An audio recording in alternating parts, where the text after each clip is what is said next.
Hello, everybody.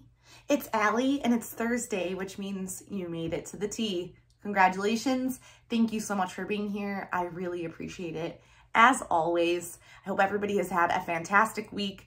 I don't know about any of you, but Buffalo, New York hit like spring weather this week. It's been fantastic. Everybody's been outside. It was like 70. It's like 66 today or something like that. It's just like the best ever.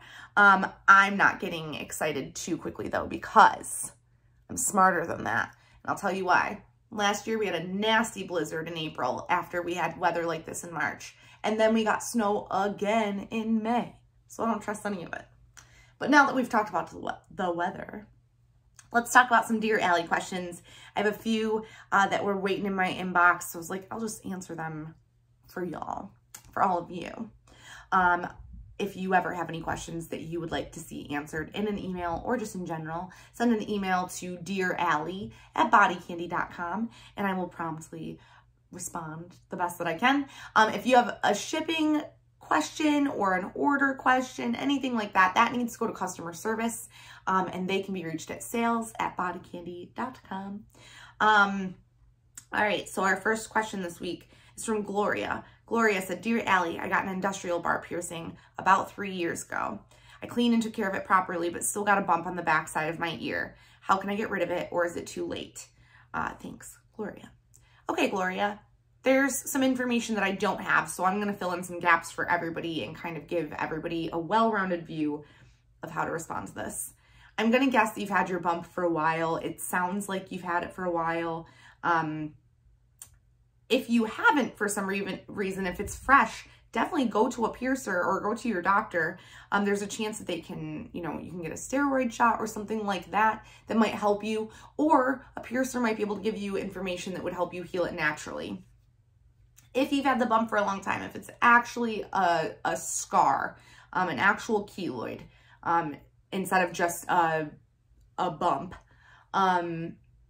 then you're kind of at a point where I just saw this in actually one of the groups that I'm in the other day. The APP piercer said kind of once it's to that point, you need to go see a dermatologist. And there's still options to take care of things if you're bothered by it. But some people just live with them.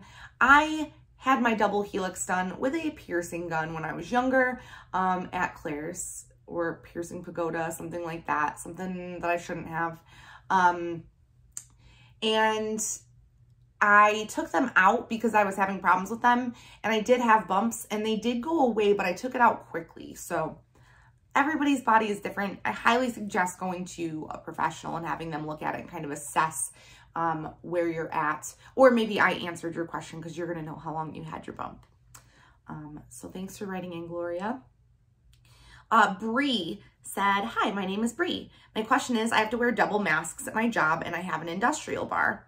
The masks I have to wear irritated it and created a keloid around the trouble spot. What should I do? I wanted to get it surgically removed, but I feel like it would defeat the purpose of if I have to keep wearing the masks still. Have a nice day.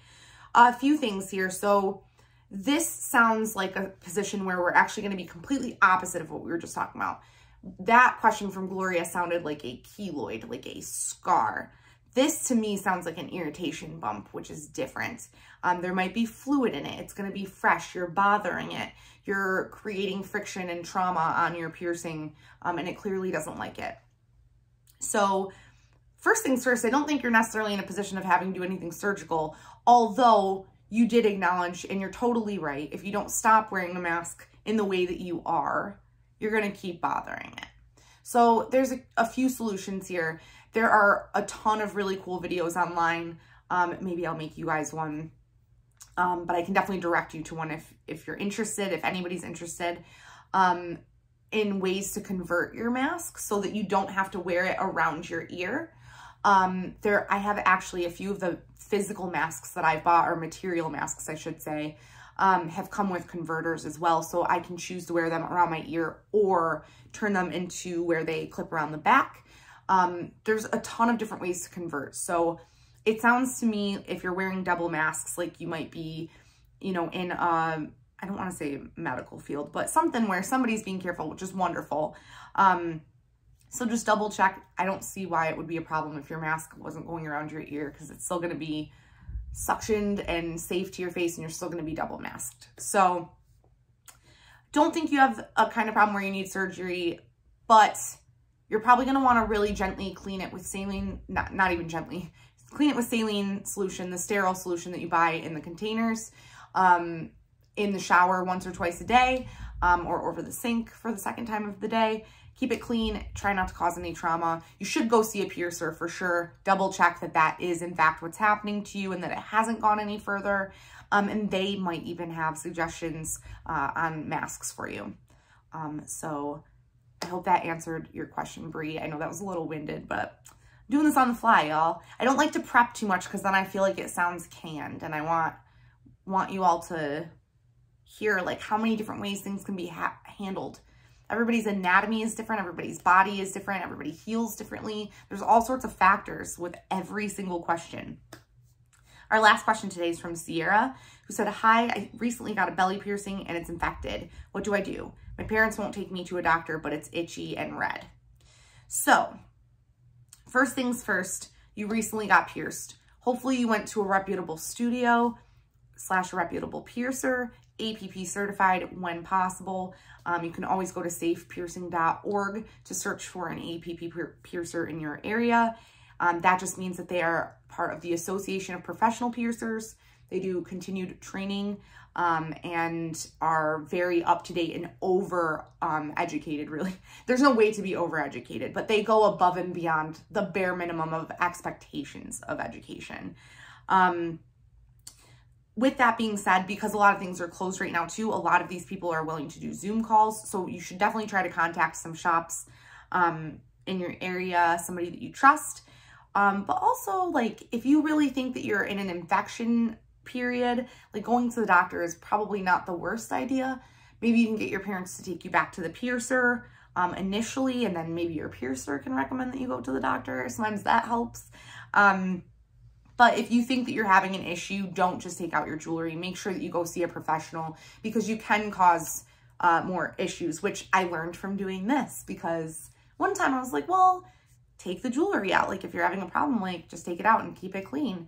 And a piercer messaged in and was like, hey, like, here's this whole bunch of information about how you can actually cause an issue if you let an infection get sealed up by letting the hole close. So I was like, oh, okay. So don't just take anything out. Try to go to your piercer first. I don't know if that's something you can do kind of contact on your own. I'm not sure how old you are, Sierra, but definitely start reaching out to people. With COVID and everything that's happening, a lot of stuff is able to be done through Zoom. So I hope everybody had a nice time today. Thanks for letting me ramble for a minute and just give you some piercing info. Don't forget to come hang out on Facebook Live tomorrow at 1 o'clock Eastern Standard Time.